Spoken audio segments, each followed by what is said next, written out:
Welcome to FutureTalk, where we discuss the latest developments in technology and try to see where the new technology is leading us. This is actually our first program after an almost 4-year hiatus caused by the pandemic, but that's behind us now, and we look forward to bringing you a new series of programs with knowledgeable guests who can offer keen insights into the latest tech trends. Today's program deals with artificial intelligence. It's been hailed as one of the most revolutionary technologies ever, and it's already begun to impact society in ways that we don't yet understand. We're going to discuss how it works, what it can accomplish, and the potential risk factors as well. I have 3 guests. Greg Makowski is head of data science solutions at Cybernator, an AI startup company. Narasimha Krishnakumar is also a co-founder of Cybernator and serves as a strategic advisor there. And Yashesh Shroff is an AI ecosystem product manager at Intel Corporation. Gentlemen, welcome to the program. Now, Greg, I understand that AI is not totally new. People have talked about it for a long time, but it's only in the past few years that it's really picked up a lot of momentum. What accounts for this huge outburst of energy at this time? Well, I mean, AI has become very important over a long time period. It's just another tool. There's been a lot of tools people have used, from the printing press to electricity, the phone, and much more. And so with AI, it's really helping to solve new problems that people haven't really been solving as much before, or solving it much more efficiently than we've solved in the past. And so a lot of what AI has been doing is just getting much broader, much more pervasive. So AI is a thinking and reasoning tool. And so that's what's helping also solve problems in a much larger and more scalable fashion, easier to reproduce. Now, I understand that it uses something called neural networks. At least some types of AI use neural networks. What exactly is a neural network? Can you pull up the first slide? So we'll show Do you have a slide for that? Yes, on what a neural network is. There's a credit scoring example that I can talk to. Yeah, so on the left, we've got some of the input fields for a credit scoring example. So that might be things like missed payments or loan-to-income ratio. And so those are input fields going through the nodes of the neural network. On the right side of the output would be an estimate of credit risk. And so we would be training a model with past examples of people's behavior and some of the outcomes. There's connections between the neural network. Looks like pipes in this diagram. The wider pipes are thicker. They have more influence. They impact the prediction much more. And the smaller connections are weaker, so less helpful. So there are a bunch of factors that are taken into consideration. And in a real example, maybe it would be thousands of factors, not just 5 or 6. Exactly. And they're weighted. And it's sort of an iterative process deciding how much weight to give. And so a neural net would have 2 modes, a training mode and an inference mode. And that's kind of like people going to school the first years of their life, and that's the training mode. And then an inference mode is like going to work. And so with a neural net, the training mode is a time where you're training it over time. And then when you freeze the weights, you freeze the learning. It's not changing anymore. Now you're applying it in work mode. The work mode would be you get new records that you're going to judge for a credit score. You see new examples of a person's different attributes. Now, I understand it's called a neural network because it's supposed to replicate the function of the human brain, the way the mind learns, the way the mind processes experience. How close is it to really simulating the human brain? So there's another slide for that. Can we see that next slide, please? So on here, the analogy, the neural nets are roughly biologically inspired by a neural net of a human brain, but it's a rough inspiration, and it doesn't have the same constraints that a biology system would have. Just the way that an airplane would be inspired by the shape of a bird's wing, but airplane fuel isn't worms. And so on the left side of the diagram, we have the input senses. You might see a tiger, and you might hear a tiger roar, and then the output would be make a quick fight or flight decision. And so to speak on the biological inspiration, there's different kinds of subsystems within a brain. There might be a fast learning and a low learning. So the fast would be the fight or flight, And then the slower system would be more of the detailed thought analysis. Now, how powerful is AI right now compared to a human brain? Because the human mind is incredibly complex.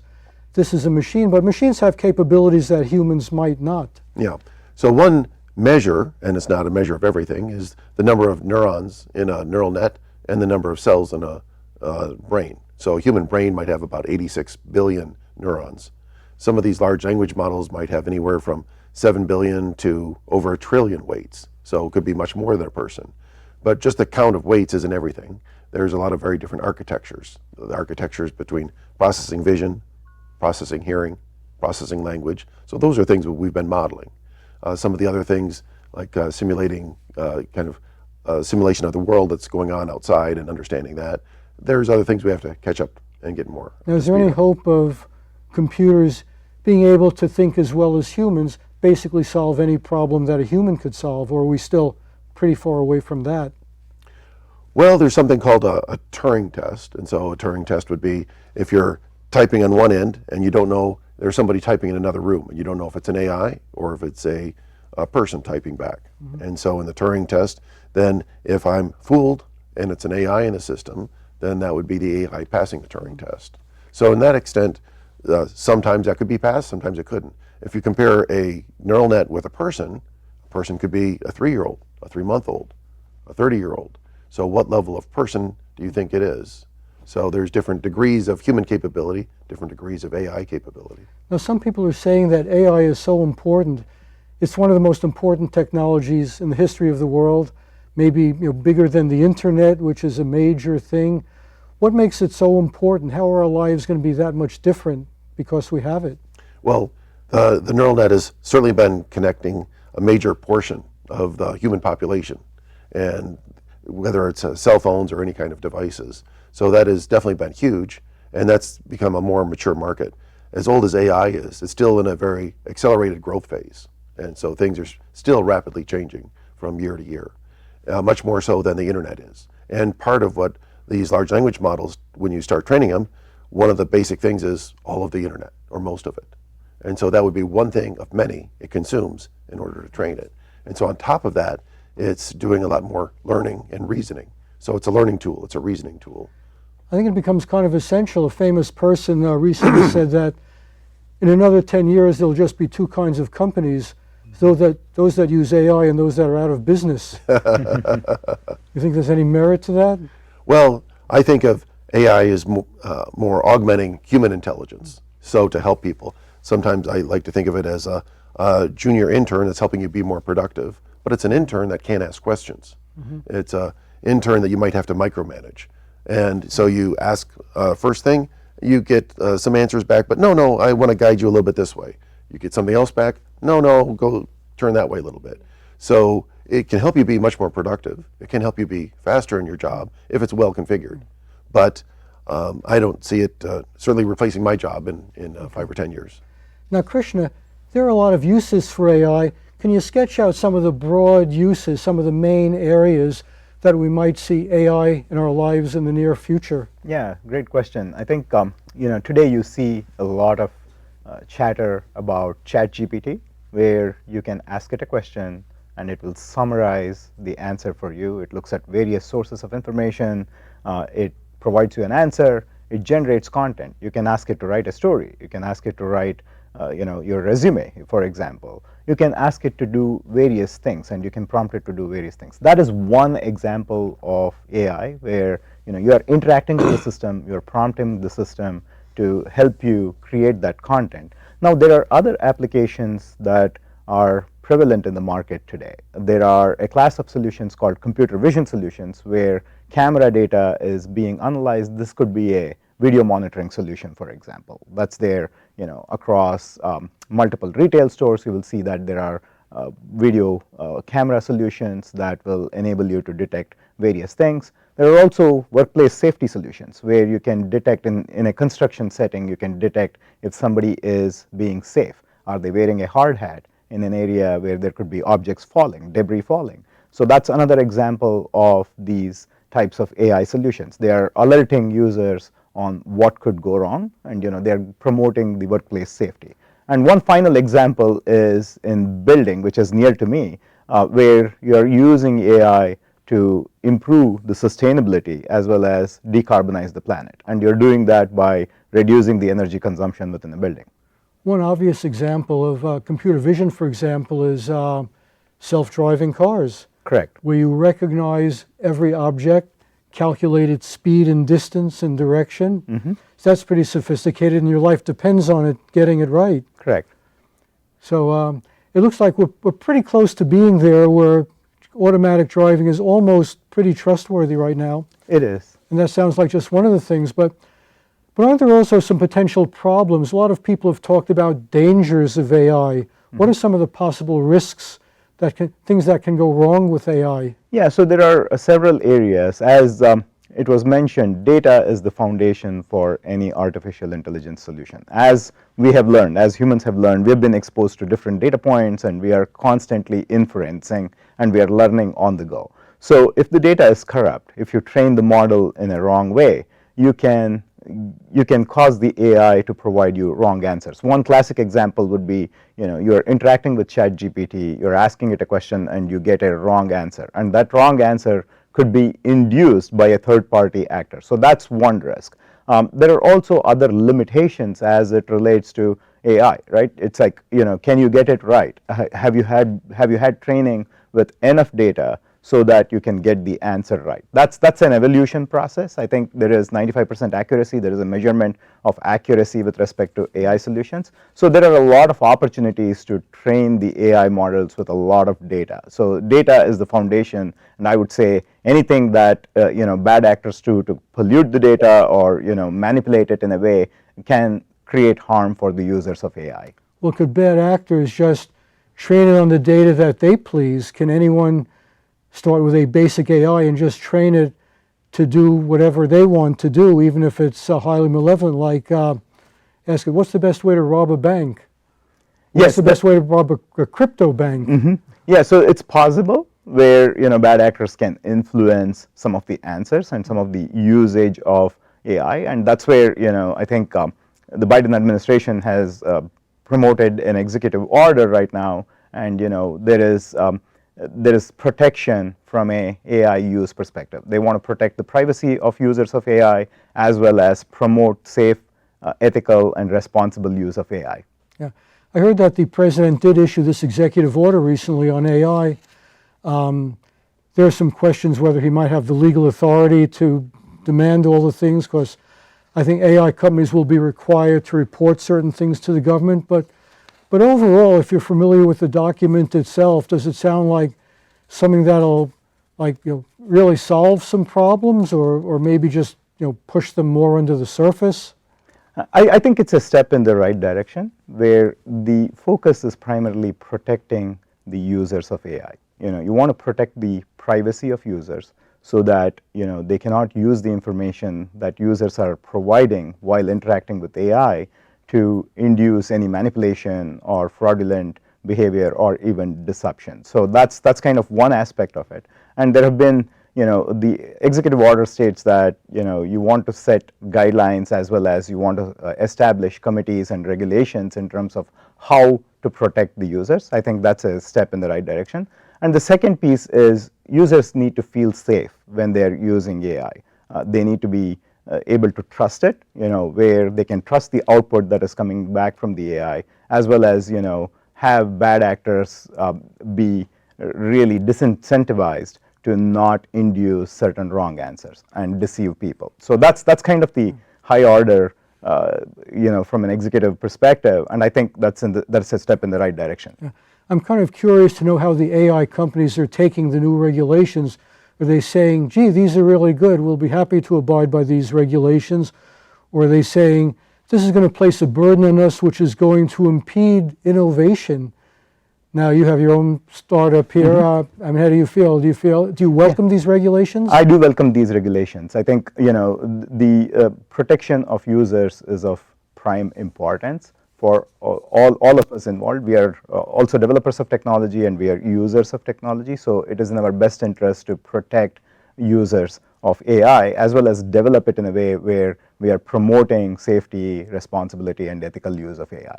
Now, to have these really intelligent machines, it must require enormous amounts of computing power. I think that's one of the things that enabled it, following Moore's law that computer power roughly doubles every couple of years. And you do that for about 40 or 50 years. Computers can crunch quantities of data that would have been unthinkable years ago. And it's continuing, the momentum is still continuing. Do you think that privacy can ever be an absolute in the age of computers, or do we might have to accept the fact that your life is just going to be an open book at some point, like privacy might be cameras everywhere, microphones everywhere? I think there have been several regulations like GDPR, and even our state of California has information where any private information that is collected on behalf of a user, you need to consent to that information being collected, and there are regulations on how long that information can be kept inside a computer. So there are regulations around that. So I think privacy is again, there is a use of the system as well as how much of information gets collected. So as long as the regulations are protecting the users, I think we are in a good spot with respect to privacy. I've heard that AI can even be very damaging to the environment because it requires such enormous amounts of electricity, kind of like Bitcoin in a way, that it just consumes enormous amounts of fuel. Is that a potential limiting factor at some point, do you think? I think as you pointed out earlier, the compute power has been expanding, and I think we are going to see a lot of expansion of cloud and hyperscalers. That's where a lot of data compute is being used, rather than it being distributed and you have scale across the globe. So it's going to be concentrated to the cloud providers where there is going to be enormous compute, and that's going to be elastically available to creators as well as users of AI. So I don't think it's going to cause that much of an impact on the planet. As well as you have other solutions, AI-driven solutions that I talked about, where you're going to reduce the energy consumption, and you want to do it in a very smart way using technology. So I think we'll be in a good spot with respect to using compute power as well as driving some of the outcomes for users. Okay, very good. Now, Yash, this technology is not only fantastically amazing, but it's causing a massive investment boom. Tons and tons of money are pouring into AI development. Where is most of this money going? Where is most of the development happening? Well, as Krishna just mentioned, right, a big chunk of it is actually going into the building of ever larger data centers. Data centers are effectively large racks of compute that are set up with liquid cooling, and some of them are actually being shifted closer to the North Pole because it's easier to run these hot machines. But largely, these investments are also happening in the area of developing more efficient chips. For instance, companies like AWS, Amazon, Intel, NVIDIA, many other companies, they're working really fast and furiously to develop chips that are not just more efficient, they compute better, and they're solving problems that are particularly tied to the type of algorithms that neural networks actually offer. And so these efficient architectures are making this problem, less prevalent than it would otherwise be. So you have very specialized chips for very specialized applications. Indeed. And innovation is also not just coming from traditional chip houses. It's coming from startups. There is a tremendous amount of venture capital investment that's now happening in the hardware space, which typically venture capitalists shied away from a lot of hardware investments because it is a little bit more risky, longer term for it to realize its IRR, their internal rate of return. But increasingly, because of this massive opportunity space that we are finding ourselves in, there's thought in terms of building compute architectures that are not the traditional type of architectures. What do I mean by that? You have traditionally, for instance, this von Neumann architecture. There's a particular way of memory and compute working together. to go and solve a problem. We are seeing architectures that are more neural network based architectures. There are companies that are also focusing on analog, way of doing certain type of compute. And so in a sense, we are almost going back to the drawing board to figure out, what's the best way to use hardware most effectively to solve this particular niche of problem without, sacrificing a lot of raw power.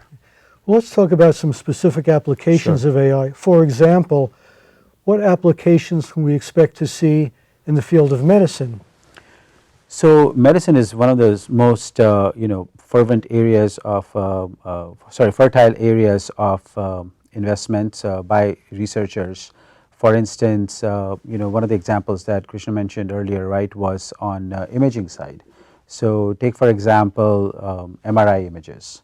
So today you would have a radiologist that would look at a 3D scan of a patient's brain, and would want to identify, say, the presence of a tumor, and if it is there, the size, the volume of the tumor. And so when you have millimeter scans of the brain in a 3D volume, it becomes a little time consuming, and you need to be an expert to look at it.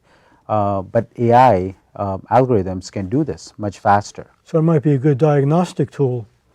It's a good diagnostic tool that's not necessarily going to replace what the radiologist does, but aids in the professional's activities. There are other areas in medicine, for instance, where I was having a really great conversation with one of my surgeon cousins, and he mentioned how there's a lot of difference in opinion, the reports that come back from different readers of the same image. And so AI, by having looked at millions of images, can actually help reduce that variability. So if you're a patient, you get more accurate diagnosis the first time around. So interpreting X-rays, for example. Yeah.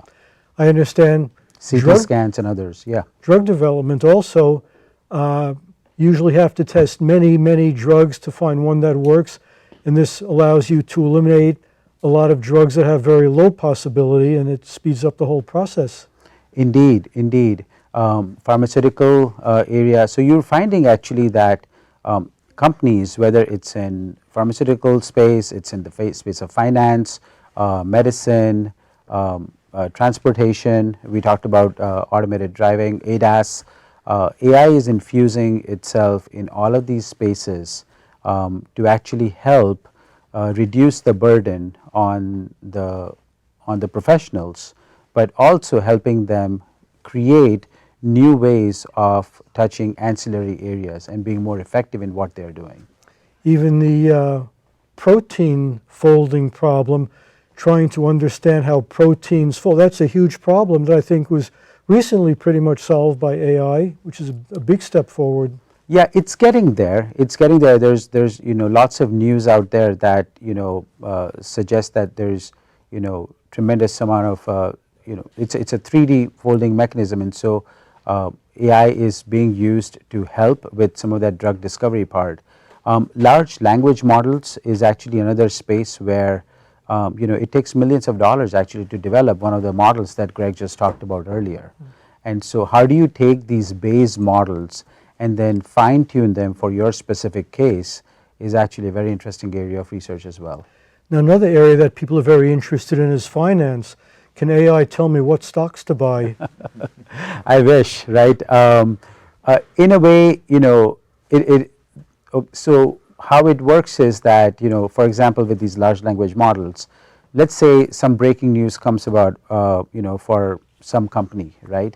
In milliseconds, you can have a large language model interpret the signals from that news, and in nanoseconds, take an action to buy or sell that particular commodity.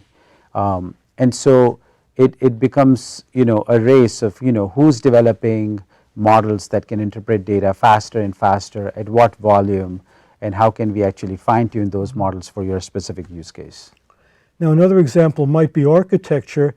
If you specify that you want to build a building that does certain things, it might come up with a design that no human being would ever have thought of. I think the new Google headquarters in Mountain View used some artificial intelligence.